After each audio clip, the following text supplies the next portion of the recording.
Hello everyone, welcome to my channel. আশা করি তোমরা সবাই ভালোই আছো, আমিও ভালোই আছি। তো আজকে এই প্লেটটা দেখে বুঝতেই পারছো যে আজকে কি তৈরি করব। তো আজকে একটা মাছের প্রিপারেশন করব, সেটাই তোমাদের সাথে একটু শেয়ার করছি। তো তোমরা যারা চেনো তারা তো বুঝতেই পেরেছো এটা কি মাছ। তো এটা হলো তোপসে মাছ। তো তোপসে মাছেরই একটা ঝালের রেসিপি তোমাদের সঙ্গে শেয়ার করব। এটা কিন্তু গরম ভাতের সাথে ভীষণ ভালো লাগে, আর এটা রেসিপি হয়তো কম বেশি তোমরা অনেকেই জানো, তাও একবার তোমাদের সাথে শেয়ার করছি। তোমরা ভিডিওটা দেখো, আশা করি তোমাদের ভালো লাগবে। ভালো লাগলে লাইক শেয়ার করো, আর যারা আমার চ্যানেলে নতুন প্লিজ আমার চ্যানেলটা সাবস্ক্রাইব করে দিও। তো যাই হোক, চ্যানেলটা বেশ রিচ ডাউন হয়ে রয়েছে, তোমরা অনেকেই জানো। তো চলো দেখে নেওয়া যাক এই রেসিপিটা আমি ঠিক কিভাবে তৈরি করলাম। তো তোপসে মাছে প্রচুর কুচি কুচি আঁশ থাকে। তো প্রথমে আঁশটাকে না খুব ভালো করে কিন্তু ধুয়ে নিতে হবে। আর তো তারপরে এবার আমি মাছে লবণ আর হলুদ দিয়ে ভালো করে মাছটাকে লবণ হলুদ মাখিয়ে নেব। এবার একটা প্যানের মধ্যে আমি সর্ষের তেল দিয়ে দেব, আর এই রেসিপি কিন্তু সর্ষের তেলেই করতে হবে। তো তোপসে মাছ যেহেতু খুব নরম মাছ, তো ভাজতে খুব বেশি সময় লাগবে না, একটু হালকা করে মাছটাকে ভেজে তুলে নেব।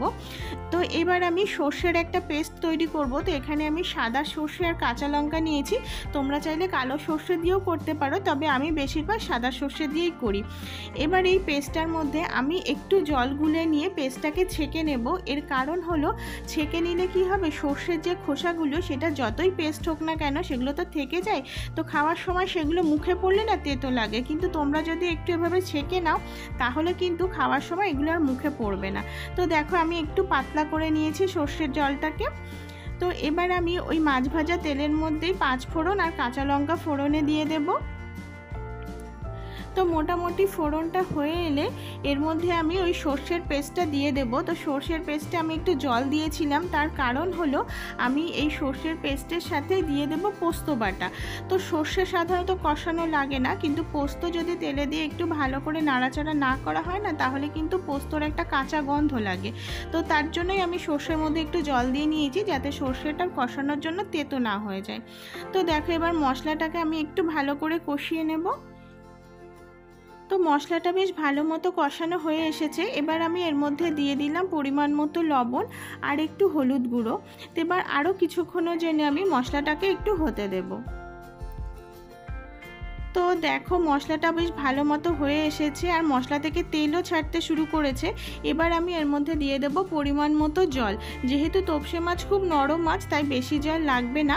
এবার আমি ঝোলটাকে একটু ফুটতে দেবো। তো দেখো ঝোলটা বেশ ফুটে এসেছে। এবার আমি এর মধ্যে আগে থেকে ভেজে রাখা তোপসে মাছগুলো দিয়ে দেব। এবার আগেই বলেছি যে তোপসে মাছ যেহেতু খুব নরম মাছ, তো বেশিক্ষণ ফোটানো যাবে না, তাহলে কিন্তু মাছগুলো ভেঙে যেতে পারে। তো দেখো আমাদের গ্রেভি বেশ একটু ঘন হয়ে এসেছে। তো আমি এরকমই নামাবো, তোমরা তোমাদের পছন্দ মতো গ্রেভি রেখো, সে পাতলা হোক বা একদম ঘন হোক। তো এবার আমি এর মধ্যে একটু ধনেপাতা কুচি দিয়ে দেব। তো তোমরা ধনেপাতা নাও দিতে পারো, তবে আমি না এরকম টাইপের ঝালের রেসিপি হলে তাতে ধনেপাতা দিয়েই থাকি। মানে ধনেপাতা দিলে একটা ফ্লেভারটা খুব সুন্দর আসে।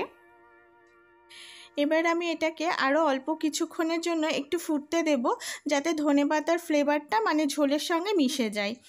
তো যাই হোক, দেখো আমাদের মাছের ঝাল কিন্তু একদম রেডি হয়ে গেছে। এবার আমি ওপর থেকে একটু কাঁচা সর্ষের তেল দিয়ে গরম গরম ভাতের সাথে গরম গরম এটাকে সার্ভ করে দেবো। তো দেখলে আমাদের তোপসে মাছের ঝাল একদম রেডি হয়ে গেছে, আর এটা কিন্তু ভীষণ ভালো লাগে, মানে বাঙালির তো খুবই ভালো লাগবে গরম গরম ভাতের সাথে গরম গরম একটু ঝাল ঝাল তোপসে মাছের ঝাল। তো তোমরা রেসিপিটা অবশ্যই ট্রাই করো, আশা করি তোমাদের ভালো লাগবে। ভালো লাগলে লাইক শেয়ার করো, আর যারা আমার চ্যানেলে নতুন প্লিজ আমার চ্যানেলটা সাবস্ক্রাইব করে দিও। তো আবার একটা নতুন ভিডিওতে দেখা হবে, সে রেসিপি হোক বা ভ্লগই হোক। সবাই খুব ভালো থেকো, সুস্থ থেকো, আর আমার চ্যানেলটাকে প্লিজ একটু সাপোর্ট করো।